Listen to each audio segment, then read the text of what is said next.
Ora viva, boa tarde a todos, muito obrigado pela vossa presença, por nos darem a honra também deste convite para vir a Viseu.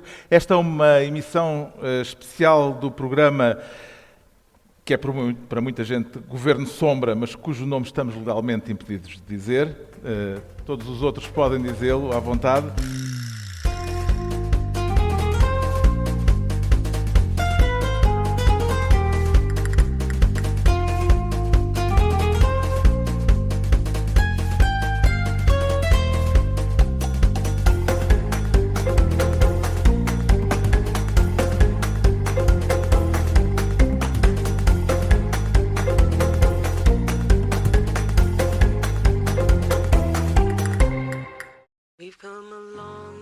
Na Toyota, declaramos otimistas em relação ao amanhã, porque sabemos que já o estamos a construir. São projetos como um Toyota Uma Árvore, que já plantou mais de 200 mil árvores em florestas portuguesas, ou a iniciativa Um Toyota Uma Missão, que apoia instituições de solidariedade social que nos mantêm em movimento para chegarmos onde queremos, mais além. Conheça os projetos Toyota que estão a fazer mover o mundo em toyota.pt.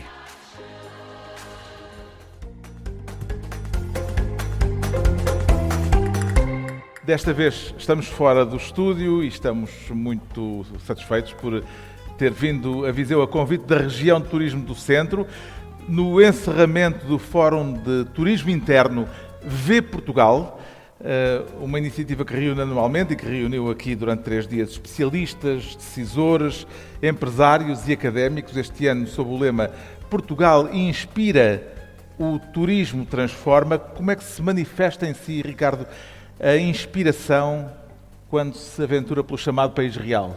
Olá, viva, boa tarde. Eu sinto-me muito inspirado pelo chamado País Real, porque eu não sei como é que é nas outras famílias, mas na minha, a figura do tio bêbado é mais frequente encontrá-la no chamado País Real do que em Lisboa. E isso é ótimo, porque o tio bêbado sempre foi uma inspiração para mim. E não é, o meu país real não é aqui, não é em Viseu, é mais a norte, mas um dos meus, eu tenho vários tios que correspondem a essa descrição. Posso contar só uma história, isto é depois do almoço, e que eu estou mais descontraído do que é costume, porque fomos comer aqui em Viseu. Mas só bebeu água, portanto, não, o resto pois, é fita. Exatamente. E, só para vos dar um exemplo de coisas que um tio bêbado é capaz de fazer. Uma vez o meu tio estava deitado na cama com a minha tia, não é? E até aqui tudo normal. E o que acontece é que entra pela janela um feixe de luz bastante intenso. Porque um carro, na curva que dá para a casa deles, ficou assim de lado na estrada, assente numa das portas. E o meu tio valentemente disse à minha tia, vai lá ver o que é.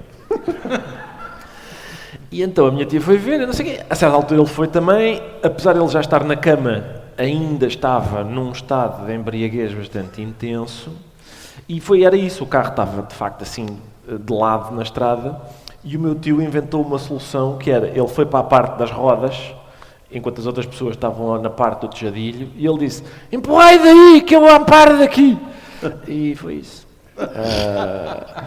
Isto é uma história do País Real. É uma história do País Real, mas é um País Real, atenção, nada a ver com Viseu. Nada a ver com Viseu. Isto é no Minho, passa-se no Minho, portanto é tudo com vinho verde, faz um efeito diferente. Exatamente, faz um efeito muito diferente.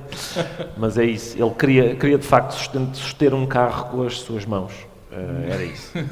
Enfim, está disponível, Pedro Mexia, para aceitar o modo imperativo com que esta iniciativa, já vai na 12ª edição, esta iniciativa nos confronta?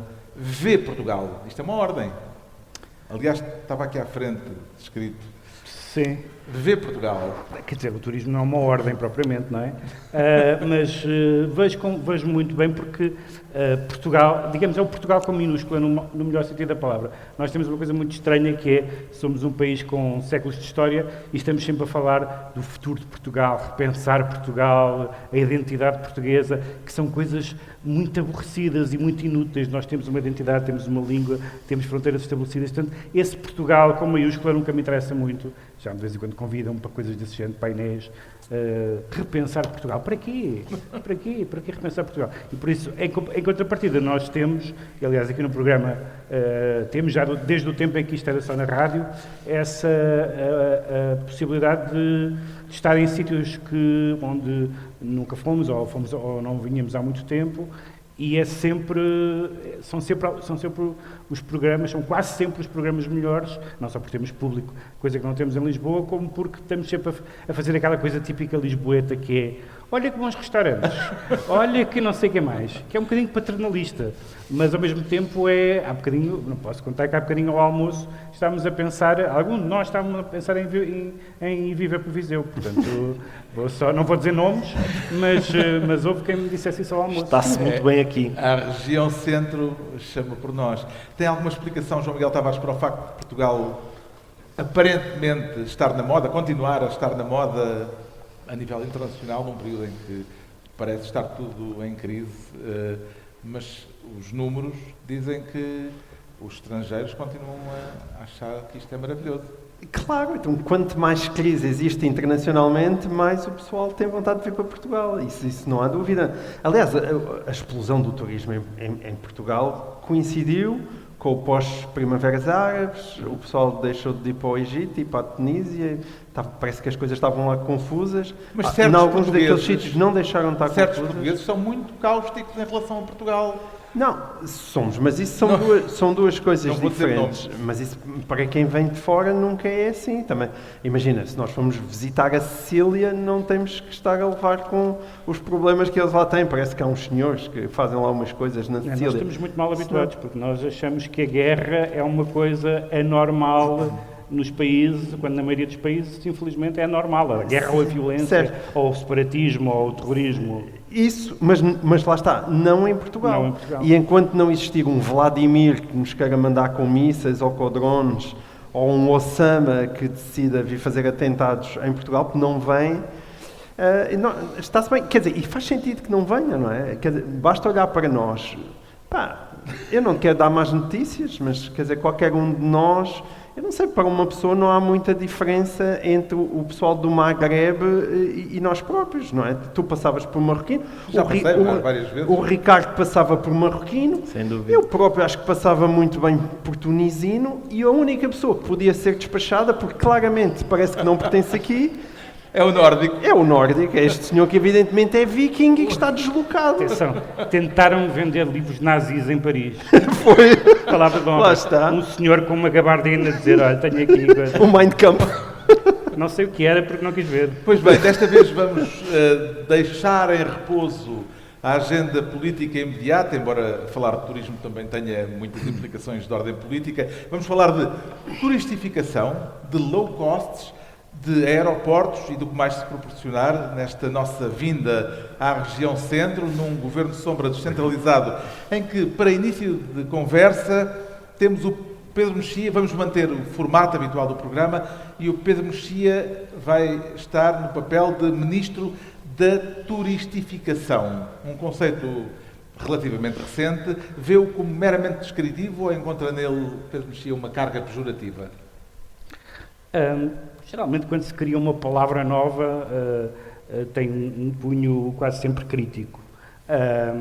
Mas a questão da turistificação, isto é, das cidades ou não cidades, das localidades viverem em função do turismo, gera reações diferentes.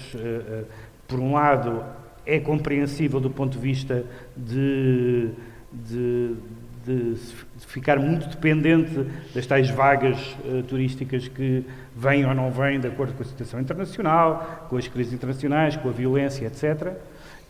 Mas também a questão de tornar, vou dizer as cidades, só para ser mais para simplificar, tornar as cidades para turistas e, portanto, fazerem, por exemplo, como há em Lisboa, como há em todo lado, aquelas 1001 lojinhas onde nenhum lisboeta entra porque são lojas para turistas e, portanto, evidentemente a questão dos preços, do arrendamento e do preço do imobiliário. Essas coisas existem. Ao mesmo tempo, toda a gente percebe que Portugal não pode passar sem turismo porque estamos num sítio, temos temperaturas, temos oferta que não seria Sol, absurdo. mar, Seria absurdo. bons restaurantes. Seria absurdo não recebemos bem, etc. Seria absurdo não capitalizar isso. Agora, eu não sou insensível à ideia de que, embora seja um país aberto, e o turismo faz parte dessa abertura, as pessoas não podem sentir-se, como algumas se queixam, digamos, estrangeiras na sua própria terra. Ou seja, de pessoas que, sei lá, daquele exemplo típico, às vezes anedótico, de menus só em inglês num restaurante, por exemplo. Esse tipo de coisas, ou pessoas que viveram toda a vida em certos bairros e que dizem, bem, eu não posso continuar a viver aqui porque, entretanto, os preços subiram tanto que eu não tenho possibilidade. Isso não deixa de fazer pensar. Agora, eu acho que só, na verdade, as pessoas que reagiram mais virulentamente ao turismo foi em países e em cidades ricas, como tu vais dar um exemplo. Nós vamos aliás. falar disso a seguir. Nisto do turismo, quanto mais melhor, João Miguel Tavares, ou o melhor é começar a pensar já em formas de limitar um excesso turístico e a massificação do turismo?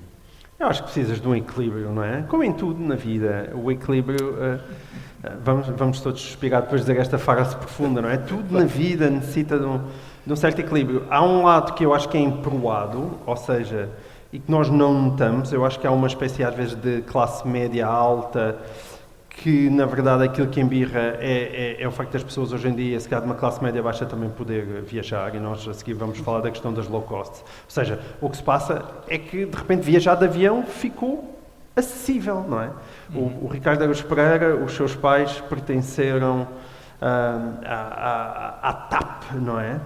Quer dizer, e o que era viajar na TAP aqui há 40 anos, não é? Em que as pessoas tinham os menus e uns bilhetes maravilhosos e porcelanas, e era uma experiência totalmente diferente, porque era uma experiência para a classe alta. Isso acabou, e nós às vezes lamentamos que antigamente os menus eram melhores. Sim, mas é isso que permite de repente andar a viajar para muitos sítios por 40, por 50, por 60 euros. Há um lado aí que evidentemente é positivo. Mas é possível ou deve acontecer uma limitação por meios políticos de um excesso de turismo? Sim, se o controle se perder. A massificação não é só do número de pessoas que chegam a uma cidade, é a descaracterização da própria cidade, nomeadamente nós sentirmos que chegamos a uma cidade e vivemos numa espécie de Disneylândia para adultos, em que em determinadas zonas são coisas para quem vem de fora e com lojas que são todas iguais. São as mesmas lojas, as mesmas marcas, em todo lado. Viajamos daqui, vamos para Budapeste é assim, em Praga é assim, em Barcelona é assim, em Lisboa é assim. Quer dizer, estamos sempre a ver as mesmas lojas nos centros, porque são as lojas que têm maior poder de compra e têm dinheiro para pagar aquelas rendas. E depois transforma-se num empobrecimento da experiência, em que nós deixamos de poder usufruir daquilo que é local, porque sentamos que as cidades se começam a parecer todas umas com as outras. Isso é evidentemente um enorme empobrecimento, e aí pode ser necessário de facto intervenção estatal. E já há casos de desagrado popular manifesto em Espanha nos últimos anos. Somaram-se as situações de revoltas locais que foram, aliás, notícia, revoltas em zonas de grande densidade turística. A situação mais colorida é capaz de ser a dos manifestantes que saíram para a rua em Barcelona para borrifar turistas com bisnagas. Tem ideia de como reagiria se lhe acontecesse uma coisa assim a algures, Ricardo Araújo Pereira? Em princípio não me acontece, porque eu não pareço turista em Barcelona, pareço imigrante argelino, é isso que eu pareço lá. E portanto, em princípio, não me... Não iam com a bisnaga dar uma borrifadela? É capaz de ser mais perigoso até, mas bisnaga de água, em princípio, isso é uma espécie de xenofobia do bem, não é? Ou seja, não se pode manifestar hostilidade, e acho que não se deve manifestar hostilidade em relação a estrangeiros, exceto a turistas. Em relação a turistas está ok, não é? Mas eu percebo, eu compreendo em vários pontos de Espanha. Sim, eu compreendo alguma exasperação. Sim, compreendo alguma exasperação. No outro dia fui ao Chiado, lá em Lisboa, e aconteceu-me uma coisa estapafúrdia, que foi, de repente, estava lá um português. Ninguém o conhecia. Não estava um português lá, estava um português no Chiado. E pediu para tirarmos uma fotografia, se tirarmos uma fotografia. E várias pessoas me vieram perguntar, "Are you famous?" E eu disse, é evidente que não, não é? A pergunta, tu és famoso, significa não sou, porque realmente... Mas tu hoje em dia consegues andar no Chiado À sem vontade. as pessoas te andarem a pedir À autógrafos. vontade, toda a gente é de outra E selfies? nacionalidade, incluindo os funcionários dos restaurantes. Pois. Toda a gente é de outra nacionalidade. Entregamos ao Pedro Mexia a pasta de Ministro da Turistificação. O João Miguel Tavares quer ser Ministro das Low Costs para falar, em particular, aliás, já começou a referi-lo, mas para falar de um caso muito concreto, a decisão da Ryanair de deixar de voar, já este ano, do continente para os Açores. Justifica-se a aflição com que o turismo açoriano recebeu esta notícia, João Miguel Tavares? Justifica, porque os números são de facto impressionantes. São impressionantes. E isso mostra, eu acho que é um case study para o qual convinha que o Governo, que os portugueses olhassem com atenção, que de repente ter uma companhia de low cost a viajar para um sítio cria oportunidades extraordinárias e se de repente fecha e a companhia low cost deixa de viajar, há muita gente que fica muito assustada e com boa razão. Portanto, essa Porque região os está, digamos, nas mãos dessa companhia, no caso, não é? A É assim. Ryanair tem muito poder hoje. Como eu sou mais capitalista do que tu e mais liberal, eu não diria que aquela arquipélago, aquela zona está nas mãos de uma low cost. Quer dizer que a low cost vai para lá, é uma oportunidade e que essa low cost, na verdade, convém que seja bem tratada. Em última análise, claro que não pode chegar ao chantagem. No caso da Ryanair, A Ryanair, aquilo que se queixa... Há mesmo algumas queixas de abusos laborais, por exemplo.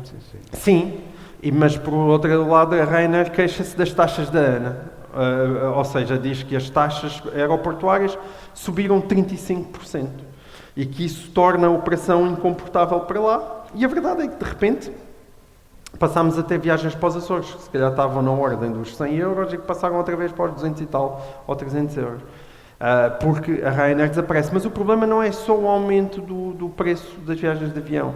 É que os números de abril deste ano, são impressionantes. Porque eles dizem que deixaram de voar para lá 25 mil pessoas. E de repente os Açores perdem 25 mil pessoas. Eu li uma notícia onde era um responsável do PS, um dos 95 Césares que estão nos Açores, dizia que a queda era da ordem dos 40%, não, a queda não era dos 40%, mas 40% do alojamento tinha ficado por ser ocupado em abril. E quando nós falamos em 25 mil pessoas no mês, estamos a falar de 1000 pessoas por dia. E, quer dizer, acho que qualquer um de nós tem noção de que isso nos Açores é um número significativo. E para quem conheceu os Açores no passado e conhece hoje em dia, os Açores é um local com muitas limitações em termos de hotéis, e de repente nasceu tanta coisa lá e projetos bem Até interessantes. em termos de vontade turística, que não era muita nos Açores, tinham uma certa ideia de proteger e de ficar fora da... Sim, mas ao mesmo tempo nasceram investimentos, não é? Claro. Pessoas que chegaram lá, investiram, fizeram empreendimentos simpáticos, sítios agradáveis que estar e de repente ficam sem clientela. Quer dizer, não dá para ir a remar até aos Açores. Outro E aspecto, isso é preocupante. Um relatório publicado no mês passado revelava que as emissões poluentes da aviação na Europa estão a crescer significativamente, sobretudo devido ao aumento da atividade das low cost. Em que medida é que isto poderá ser um fator de reforço no sentido de uma maior atenção ao turismo interno? Ou seja, as low costs, não trazendo para cá muitos turistas, provavelmente vão abrir espaço ao turismo interno. Estamos justamente na zona centro e, portanto, de que modo é que isso pode ser um fator aproveitado, ao contrário, para promover o turismo interno, em vez de irmos viajar para Praga por 50 euros? Certo, mas isso também... Vimos a Viseu. Isso eu acho bem, isso a favor. Aliás, o Presidente da República, Presidente da República disse às pessoas foi para... à zona de Sertã para fazerem... para fazerem turismo interno nas zonas devastadas pelo comboio de tempestades. Exato. Mas isso, realmente, se calhar, aquilo que nos impede de ir por 50 euros a Praga, também impede estrangeiros de virem para cá. Sim. e os estrangeiros, em regra, têm mais dinheiro do que nós para gastar e, portanto, Viseu gosta muito que eu cá venha, mas se calhar gosta mais que os ingleses e os alemães e os holandeses também cá venham para fazerem aí umas compras. Sobretudo se conseguirmos deslocá-los do litoral e das Exato. cidades maiores Exatamente. para o interior do país. Exatamente, e os sensibilizarmos para a oferta que há aqui. Mas eu não sei, é claro que é tudo um equilíbrio, como o João Miguel estava a dizer, porque realmente a gente quer, o turismo é bom, em excesso se calhar não é tão bom, a gente gosta de respirar ar puro, mas para os turistas virem, se calhar tem que ser com aviões, e isso... O problema das low cost é que se calhar o cost vai deixar de ser low em breve, porque por causa disto, parece que há ali uns problemas quaisquer no Irão, ou o que é. Eu tenho falado com alguns... Eu conheço 2 ou 3 fãs de Donald Trump e tenho ficado muito impressionado, porque se a gasolina aumenta por causa dos impostos... Eles dizem, pá, que vergonha, como é que é possível, que chatice. Se aumenta por causa de uma guerra que o Trump disse que ganhou em março, mas que ainda dura em junho, eles acham bem. E, portanto, é uma questão de educar o gosto para os aumentos da gasolina. Há uns que são bons, outros que são maus. E parece que, aliás, no setor da aviação até há o problema do jet fuel, do combustível para os aviões, poder esgotar, começar a escassear. Sim. Já pensa na pegada ecológica quando faz planos para ir a algum lado, Pedro Mexia? Assim, se pode ir de comboio, eu vou de comboio, porque é um meio de transporte melhor que há. E às vezes não dá muito jeito, mas não há nenhum... Andar de avião hoje em dia é uma coisa terrível, claro, que do ponto de vista prático, se for um país, se for noutro continente, por maioria de razão, mas se houvesse... havendo e quando há e se há comboios é o melhor meio de transporte. Agora, de facto, não estamos ainda, na maioria dos países europeus, para não falar de outros, numa situação em que possamos prescindir do avião. E claro que isso seria bom para, a não ser, evidentemente, para atravessar o mundo, não é?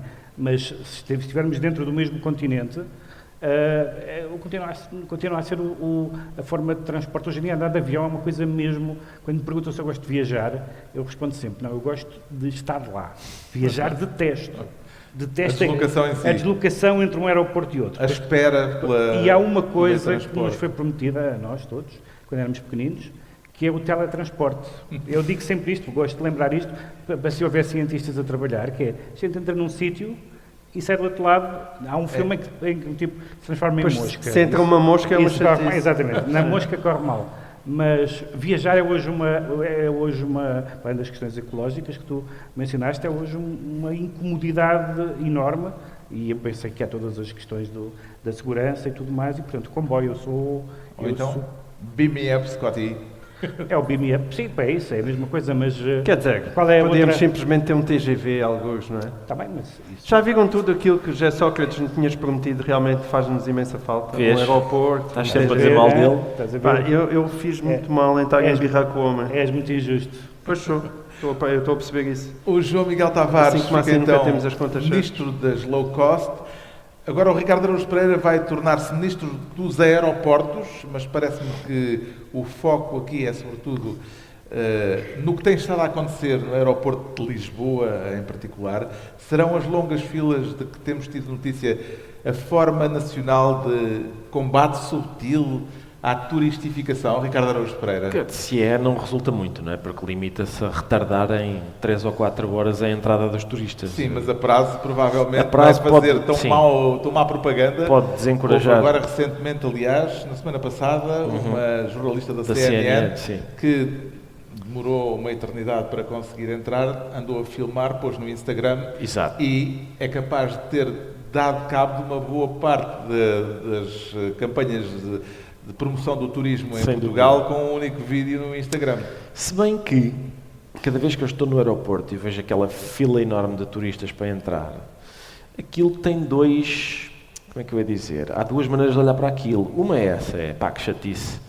Não vou para Portugal porque é muito chato entrar lá, fica-se horas à espera no aeroporto. Por outro lado, parece que Portugal é uma daquelas discotecas em que toda a gente quer ir. e há uma fila enorme. E deve E, ser portanto, ótimo. aguça o Aguça. apetite. As pessoas estão do lado... Como aqueles restaurantes onde não está ninguém, em que não entramos, Exatamente. mas com muita gente As pessoas... à espera, nós percebemos que se calhar vale a pena. E onde as pessoas que querem entrar podem ser agredidas, por exemplo. Pô, mas é como nas isso. discotecas. É exato, mas é as pessoas que estão do lado de fora a pensar, pá, isto deve ser ótimo, senão não estava aqui uma fila tão grande para entrar, pode ser isso. E portanto eu proponho que se calhar o método, o critério no aeroporto seja o mesmo das discotecas, ou seja, se um senhor vai com 2 senhoras pode entrar, a regra de 2 senhoras por cada senhor, ou se está na guest list, se estiver na guest list entra. Para mas já fazeres se- muita gente feliz com Guest esse list, método. sim, a guest list pode Isso já custar existe, dinheiro, com mais ou aquele- menos. Com as suas filas rápidas. Sim, ou Mas se, acho por que é só exemplo, para chegar quem, aos aviões, não é? quem respeita o dress code, por exemplo, quem chega ao aeroporto de Lisboa vestido de minhota. Ora, pode entrar o senhor. Já conseguiu sabe? perceber, João Miguel Tavares, qual é a razão do problema? O governo diz que a culpa não é nossa, que é da União Europeia. Bom, pelo visto as pessoas não virem vestidas de minhota. Acho que pode ser essa ideia. É assim, não é? Que naqueles festivais de cosplay, tu desde que vinhas impecavelmente vestido, podes entrar. Epá, estás a dar uma grande ideia. Tu és um Vês? visionário, É, Ricardo. sim. Espero que haja aqui gente a apontar no público. Achas que sim? Ninguém me Acho que ouve. estou a ver gente toda a descrever. Epá, quer dizer, o que está a acontecer não é... ninguém tem dúvidas do que é que se passa. Não é? A União Europeia quer os dados biométricos das pessoas. Tirar os dados biométricos é uma coisa que demora tempo. Parece que agora é preciso passar por vários quiosquezinhos para ficarmos todos biometrizados e para ficarmos todos no sistema. E isso demora. E o que é que se passa no aeroporto de Lisboa? É que não há muito espaço. E essa limitação de espaço significa que há uma limitação daquelas casotas onde as pessoas agora têm que passar, e isso faz com que haja filas gigantescas em períodos de maior afluência. Não é rocket science, toda a gente sabe o que é que se está a passar, mas das duas uma, ou não tens os dados biométricos, ou então levas Parece com que agora vão filas. ser suspensos neste período do Tens que verão. mas A também União não faz, Europeia também não disse- faz muito sentido, não é? Porque aceitável. aquilo é por razões de segurança. Então, pera, se isto é por razões de segurança, vamos suspender quando mais pessoas estão a entrar. Não é que faça muito sentido, não é? Mas também não sei qual é que é a boa solução para isso. E o Governo também não deve saber, senão... Uma ministra, que agora já não é ministra, a ministra da Administração Interna, explicou no Parlamento, numa comissão parlamentar, recentemente, quando lá foi, perante os deputados, de uma forma bastante clara, o que é que tinha acontecido. A máquina pifou. Ela máquina disse mesmo, pifou na altura. E depois ainda há isso, não é? Que é aquela sensação que estás a experimentar uma nova tecnologia e as novas tecnologias tendem a não colaborar. Sente-se mais tranquilo, por razões de segurança, Pedro Mexia, pelo facto de haver este pedido de vigilância, de dar os dados biométricos, etc., ou sente-se invadido por lhe estarem a exigir expor-se Não, é assim, biometricamente Sim, perante as máquinas? tu não queres que as pessoas sentiste biometricamente invadido, não é? Biometricamente invadido. Não, e atenção, eu ao contrário do João Miguel Tavares, faço parte das pessoas que é hipersensível à questão dos dados pessoais.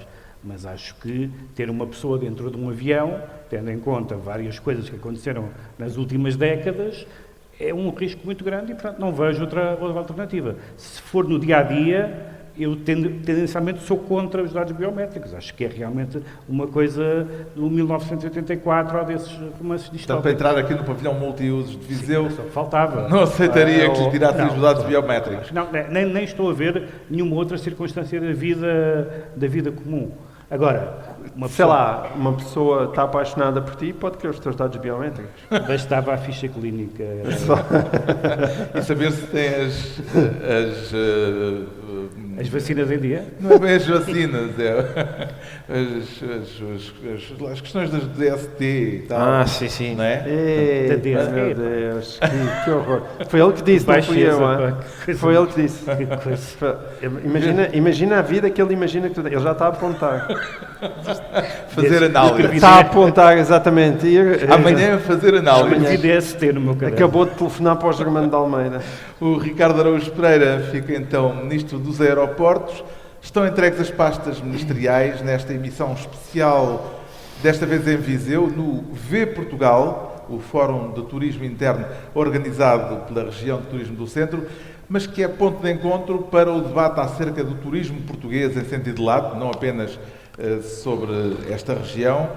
E à altura para sabermos agora porque é que, prosseguindo, aliás, com aquilo que é a distribuição de tarefas habitual neste programa, porque é que o João Miguel Tavares se declara disperso, para trazer para esta conversa o conceito de turismo de dispersão. Sim. Houve investigação aqui, como perceberam.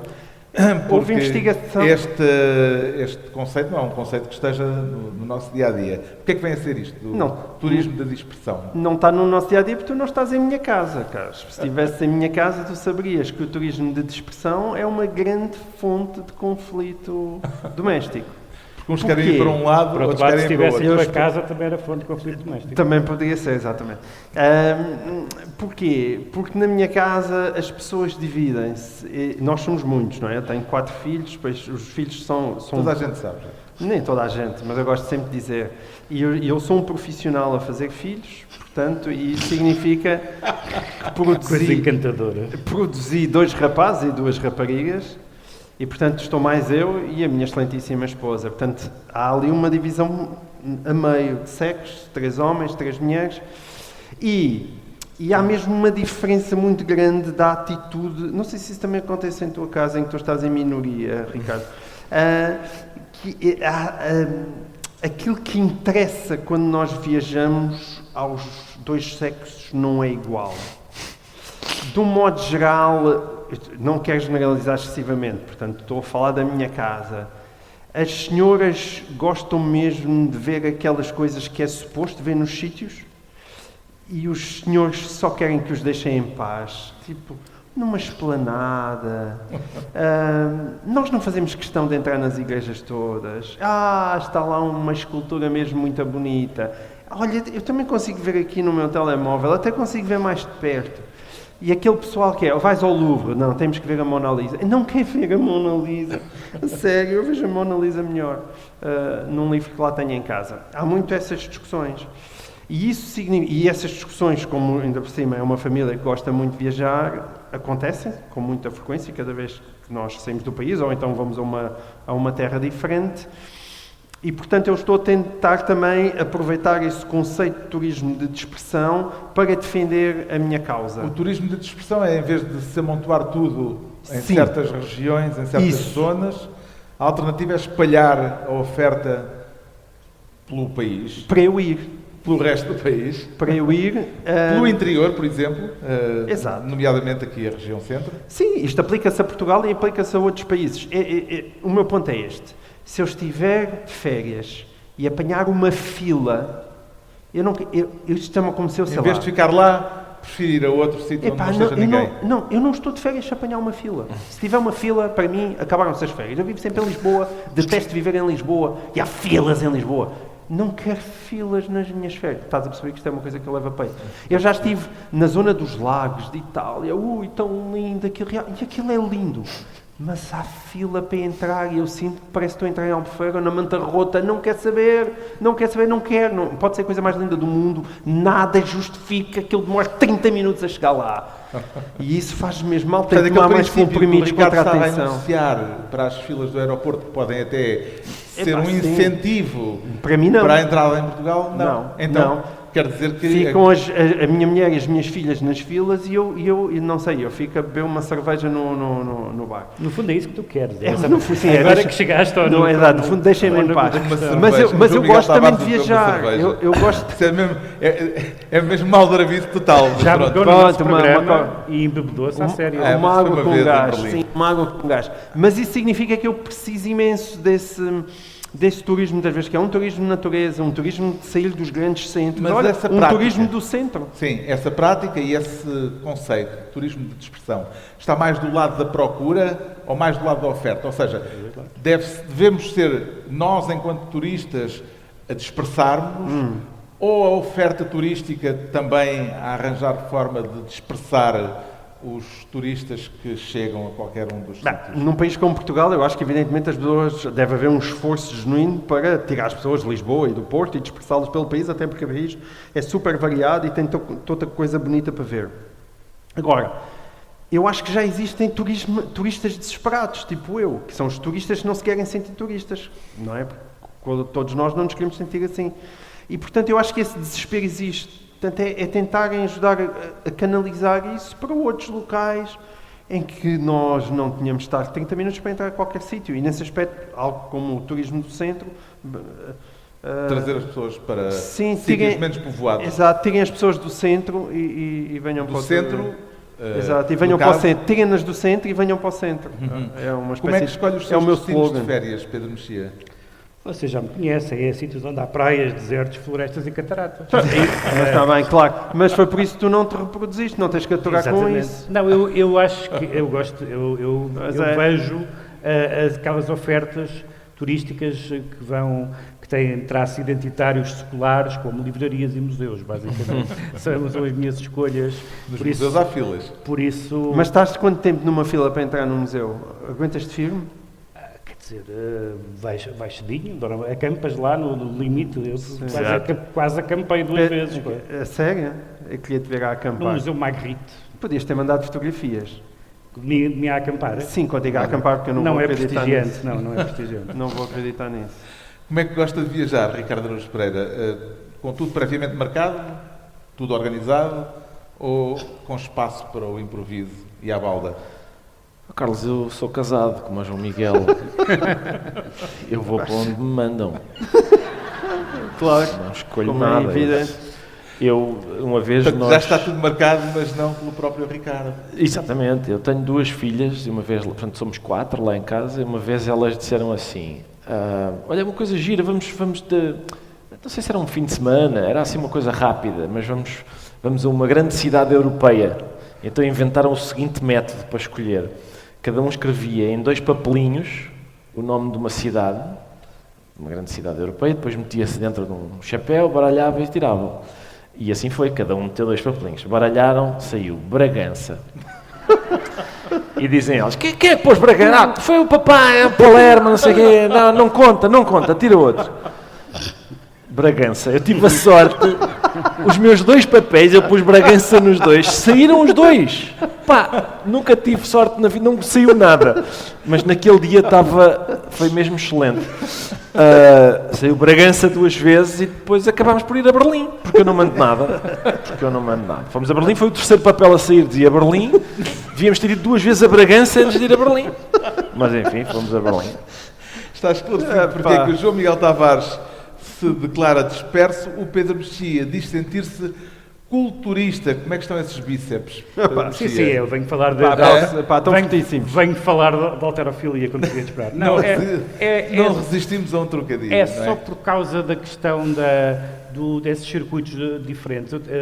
Isso tem a ver agora com a minha experiência nos últimos 10 anos de ter estado como na Presidência da República, e não na Presidência da República, mas na Casa Civil, e de ter percebido que nós, de facto, somos muito esquemáticos e às vezes muito cegos em relação a... Eu descobri, não só museus e outras instituições culturais que não sabia um pouco por todo o país, como há de facto uma coisa incrível que é cidades, ou às vezes não são cidades, que se tornam fenómenos nacionais e internacionais apostando na cultura, ou seja... Terras que a cultura pôs no mapa. Há pessoas que vêm a Portugal ver teatro, por exemplo. Há pessoas que vêm a Portugal ver os concertos pop, que é mais fácil, mas também ver um festival de música erudita e de música antiga. Infelizmente, no cinema não é tão evidente como sim, mas enfim, mas há pessoas que vêm, não são tantas como isso, mas que vêm aos festivais de cinema. E, portanto, mas sobretudo fora de Lisboa e Porto, a quantidade, ou seja, nós chegamos a um sítio e presumimos que não há nada, ou que há um museu local mais ou menos trivial, e na verdade descobri ao longo destes 10 anos muitos sítios, e às vezes as pessoas não têm a própria sensibilidade local para perceber, e que dizem coisas do género, ninguém se interessa por isto. Sei lá, há um museu que eu não sabia de arte bruta em Portugal. Enfim, podem ser coisas mais de nicho ou menos, mas há uma série o roteiro cultural que nós temos na cabeça é um roteiro cultural que podia ter sido feito em 1940, não é? É quase a exposição do mundo português. Ou seja, são os monumentos históricos e, claro, evidentemente que... As igrejas? E as igrejas, mas hoje em dia há iniciativas que nasceram de raiz, enfim, os festivais de música pode não ser a coisa mais óbvia, mas são, evidentemente, os que atraem mais gente. E, sei lá, não vou dar exemplos para não estar a privilegiar uns, mas vou só dar o exemplo de Paredes de Cora, por exemplo. Não é? Além dos portugueses que vão, ou seja, muitas pessoas não tinham bem a noção do que era, onde é que ficava, etc. E aí, pode-se dizer, não estão a valorizar o património local. Estão, porque as pessoas, quando não estão no concerto, estão lá, além de deixarem lá nos hotéis, nos restaurantes, a etc. A atividade económica dispara. Exatamente, mas também, provavelmente, dizem, se calhar gostava de vir aqui noutra altura que não esta. E eu senti muito isso e tenho a noção que não tinha esse retrato tão presente do país como fiquei agora. Mas é uma questão da sensibilidade dos autarcas. A gente sabe muito bem que nos autarcas, nas autarquias, ou há um Presidente da Câmara com sensibilidade cultural ou não há. Naqueles em que não há, não vale a pena. Sim. Não vale a pena mesmo. E isso vê-se a olho. Não é? Houve um autarca que há uns anos reformulou, não vou dizer qual, mas reformulou e recusou a programação cultural excelente que estava anunciada, dizendo que era demasiado sofisticado para a cidade onde vivia. Portanto, a partir daí a gente pensa, então, nem as próprias pessoas querem arriscar e apostar e querem voltar, ficar no ramo do costume. Falou de Paredes de Cora, o Ricardo não é muito de festivais de música. E já tinha Paredes de Cora no mapa muito antes, mesmo sem o festival de música, mas há alguma terra onde vá de propósito por questões, digamos, culturais, e a gastronomia também é cultura. Bom, se a gastronomia é cultura, então eu sim, sou uma pessoa muito culta e desloco-me muitas vezes, mas, por exemplo, há ali um conjunto de dias seguidos em que eu me lembro, isto aconteceu há pouco tempo, há uns anos, não muitos, em que eu fui ao Porto, porque fui ver no Teatro Nacional de São João o Macbeth, traduzido pelo Daniel Jonas, e verifiquei que o Porto estava muito vibrante de turismo. E depois, no dia seguinte, desci, porque eu parei em Coimbra, porque ia falar na Universidade de Coimbra, já não me lembro a propósito de quê, e nisto verifico que eu nunca tinha ido à Universidade de Coimbra, e verifico que a Universidade de Coimbra também, a cidade de Coimbra está também vibrante de turismo, e eles fizeram-me lá uma visita guiada e disseram-me que eles vendem milhões de bilhetes por ano de turistas que vêm a visitar a Universidade de Coimbra, e merece a visita. A biblioteca. Exato. E depois desci, continuei a descer, já no regresso a casa, e parei em Fátima, por causa de uma coisa que para mim é sagrada lá, que é a chanfana.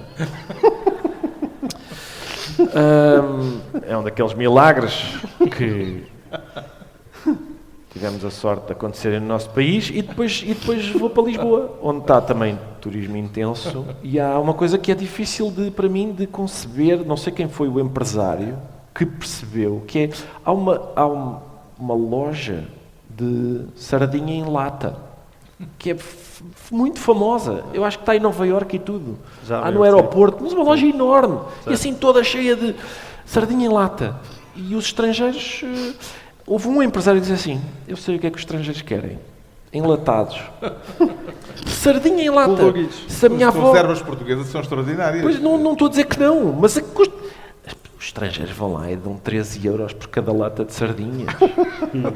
Se a minha avó ressuscitasse agora e eu dissesse, sabe o que é que tem muito êxito? Sardinha em lata. Não sei o que é que acontecia, mas temo que... Mas tu conheceste muitas cidades europeias a propósito de uma atividade cultural. Estou com medo de... Do desporto? Do desporto conheci, exatamente. Eu conheci várias cidades europeias, por exemplo, uma vez... Estou em Paris. Acompanhava essa história é muito a equipa do Benfica. Uma vez estou em Paris e tal, estou a descer os Champs-Élysées e a subir vem o grande poeta português Vasco Graça Moura. Deixa-me só interromper para dizer que eu deixo os Campos Elíseos, tu deixas os Champs-Élysées. É uma diferença de prestígio muito grande. Sim. E então ele está a subir os Campos Elíseos, eu estou a descer. E eu cumprimento, olá, como está? Mas os Campos Elíseos ou os Champs-Élysées? Não interessa. Um dos dois. E eu cumprimento, como está, passou bem, e ele faz uma pergunta, ele diz qualquer coisa do género, como está, passou bem, estou aqui, vim aqui, não sei o quê, e é uma coisa cultural muito... E eu, pois é, o Benfica joga com o Paris Saint-Germain, é isso. É o que eu estou a fazer aqui, mas estou a desfrutar da oferta cultural eu desfruto sempre, vou desfrutar, por exemplo, eu visitei aquele museu de São Petersburgo. Sim, o Hermitage? Exatamente, quando o Benfica foi jogar com o Zenit. Fartei-me de visitar. Ainda bem que não voltamos lá, não é? Exatamente, eu já não voltei, agora tão cedo não voltamos. Eu conheci Bucareste, que para mim, digam o que disserem, será sempre a Brandoa dos Cárpatos, quando o Benfica foi jogar com o Hotel Ul Galati. A grande pergunta é, como é que ficou o jogo? Eu acho que empatámos 0-0, foi um jogo muito triste e sem história nenhuma. Mas sim, fartei-me de... Foi isso, à porta do... Já contei essa história, porque é realmente um marco. À porta do Estádio Nacional de Bucareste, um romeno passou por mim e disse assim: tu és o gajo do gato fedorento? E eu disse: sou. E ele disse: eu rio-me como o caralho com vocês.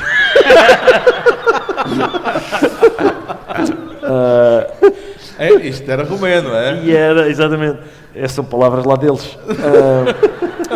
E era Ion Timoft, o antigo jogador do Boa Vista e do Porto. Mas ele não é um romeno, é um jogador. E era um romeno, foi isso. E o João Miguel Tavares, o que é que o leva a fazer umas centenas de quilómetros para uma escapadinha de fim de semana? Eu pensava que isso já tinha ficado estabelecido neste programa. A minha mulher e os meus filhos, não é evidente. Mas note-se... Por gosto próprio, por interesse próprio. Não, mas note-se que eu sofro nas filas, mas as viagens até lá, nós viajamos imenso de carro em família.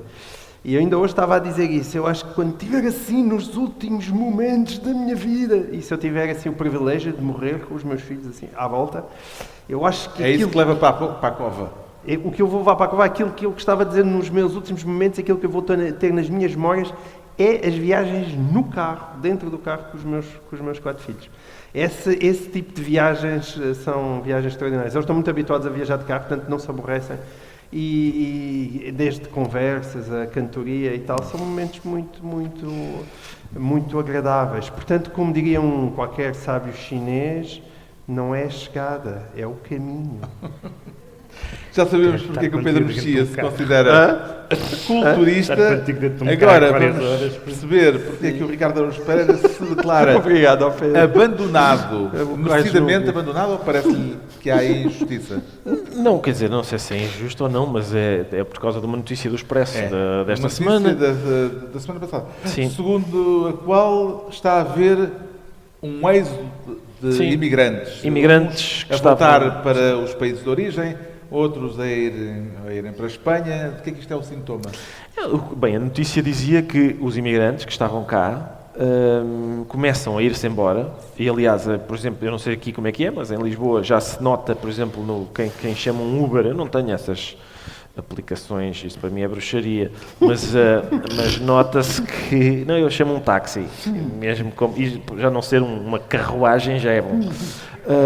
Já se nota que é mais difícil que arranjar um Uber e tal, ou seja, são imigrantes que estavam cá e estão a sair, e a notícia do Expresso dizia que havia 3 fatores: custo de vida, o preço da habitação e a xenofobia. São as coisas que estão a afugentar as pessoas que trabalhavam cá. E, portanto, isto começa a gerar falta de mão de obra. Um dos setores afetados é precisamente este, a hotelaria, turismo, etc. Começa a gerar falta de mão de obra.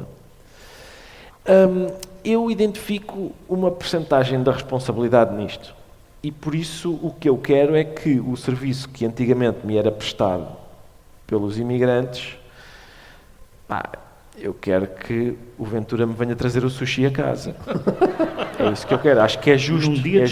É justo que já não é o Abdul que vem, é o Sr. André Ventura. Eu acho que é justo. É justo que seja ele a vir. Sabes que assim tinhas que lhe dizer onde é que vives. Não interessa. Não interessa. Ele que arranja mota porque eu vou-lhe telefonar. Há já muitos empresários, de facto, a queixarem-se de falta de mão de obra. Como é que se inverte esta circunstância, João Miguel Tavares? Com esta coisinha que se chama dinheirinho. Não, pelos vistos não. Não é só. Não, dinheirinho também, evidentemente, são os Uma salários que dos fazem. fatores é xenofobia, diz a notícia do Expresso. Pois, com certeza, menos xenofobia. Mas o João Miguel tem mas razão, porque às vezes com mais dinheiro a gente suporta melhor a com xenofobia. certeza. Repara, Ricardo, com mais dinheiro tu suportas tudo. Melhor tudo, sim, é Em verdade. tudo, isso aplica-se também a qualquer um de nós. Há um aspecto importante quando se fala muito de imigração. Nós precisamos, evidentemente, de imigrantes, tendo em conta a nossa pirâmide demográfica, mas precisamos também de uma outra coisa, que é aumentar a produtividade. E como há pessoas que têm chamado a atenção, e bem, nós até estamos a ter resultados razoáveis em termos económicos, mas isso tem a ver com o aumento da população. Ou seja, o facto de haver muito mais gente a viver em Portugal faz aumentar o PIB, mas aquilo que é o PIB per capita não aumenta. Ou seja, a nossa produtividade não está a aumentar. E precisávamos que isso funcionasse melhor também para os imigrantes. Portugal está a tornar-se um país mais atraente para turistas do que para imigrantes, Pedro Mexia?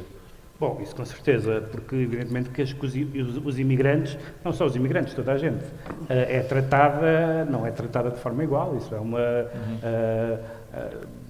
Lá para a liçada. Por exemplo, a questão o racismo em Portugal nunca foi particularmente sentido pela Isabel dos Santos, por exemplo. Portanto, o racismo é uma coisa que tem... Bom, se lhe perguntares hoje em dia, acho que ela sim, queixa-se. hoje em dia sim, mas hoje em dia não sei onde é que ela está, no Dubai. Dubai, teve que fugir para o Dubai por causa do racismo exatamente, teve que fugir por causa do da racismo. PJ. É isso. Mas, portanto, essa questão aplica sempre. Mas eu fico contente que a haver imigrantes que estavam em Portugal a sair de Portugal, que seja por sua livre vontade. O problema é que daqui a uns anos, espero que muitos e que já tínhamos morrido entretanto, eles comecem a ter que sair por imposição do governo português por causa de ideias esquisitas sobre, enfim, misturas e purezas de sangue. Bom, estamos a terminar, mas vamos acabar numa nota um pouco mais positiva. Ainda mais? Mais, agora estávamos aqui a falar de xenofobia e racismo e tal.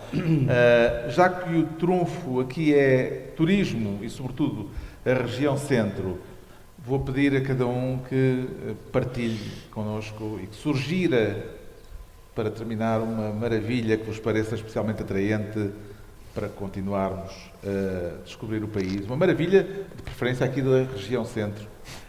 O Pedro Mexia não pode escolher a Figueira da Foz, onde passa férias todos os anos. Que escolha faria, Pedro Mexia?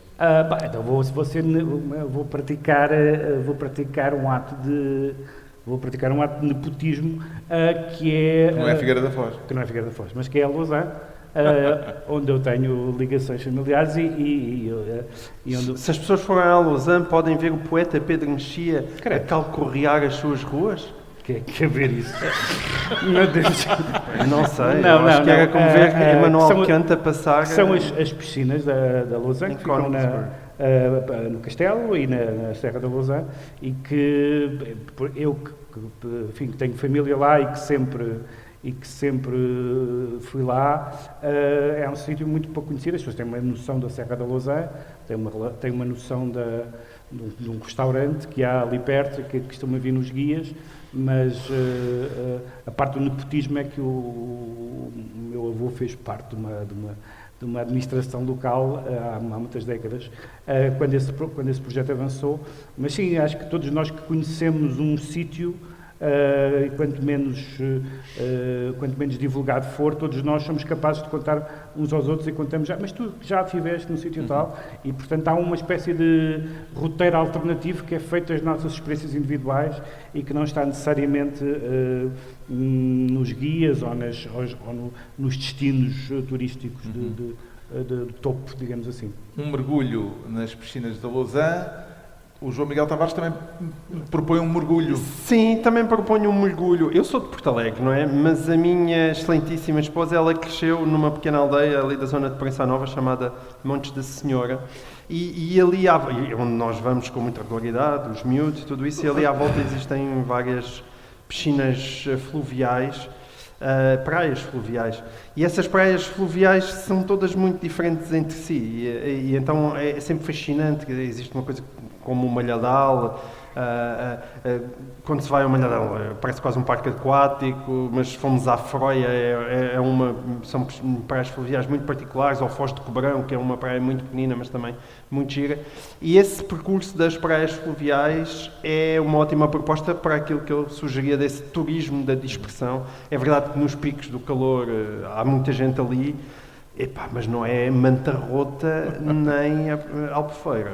Portanto, Malhadal, Foz do Cobrão. Froia, Foz do Cobrão, Froia. Praias fluviais, vai Praias ser fluviais. um belo mergulho também. O Tu também Ricardo, mergulhas? Para onde é que nos manda? Não, nós tivemos uma desavença geográfica aqui, que foi porque reparem, o sítio que eu recomendo, tecnicamente fica ainda na área metropolitana de Lisboa. Centralista. Um escândalo. Só que para mim, a questão é a seguinte, para mim, 20 km a norte do Jerónimo já é zona centro. Tenho um amigo que comprou uma casa em Odivelas e disse, vais povoar a zona centro. E, portanto, o que eu sugiro é, a caminho da zona centro, quem vem de Lisboa, não é? E vai a caminho da zona centro, vai ver depois o Mosteiro da Alcobaça e vários outros, monumentos que assinalam alturas em que divindades ajudaram o nosso país, porque eles estão lá em cima do olho em nós e tal.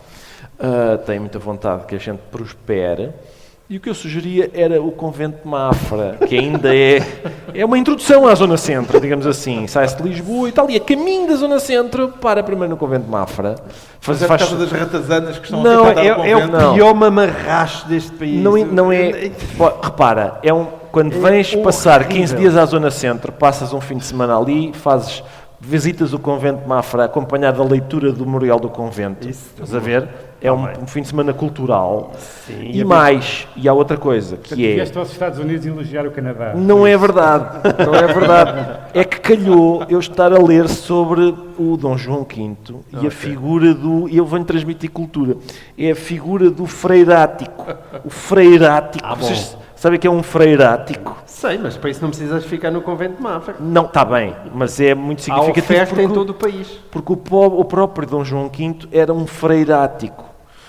Embora ele perseguisse freiráticos, porque queria tudo para ele. Um freirático é um senhor que, digamos, anda atrás de freiras.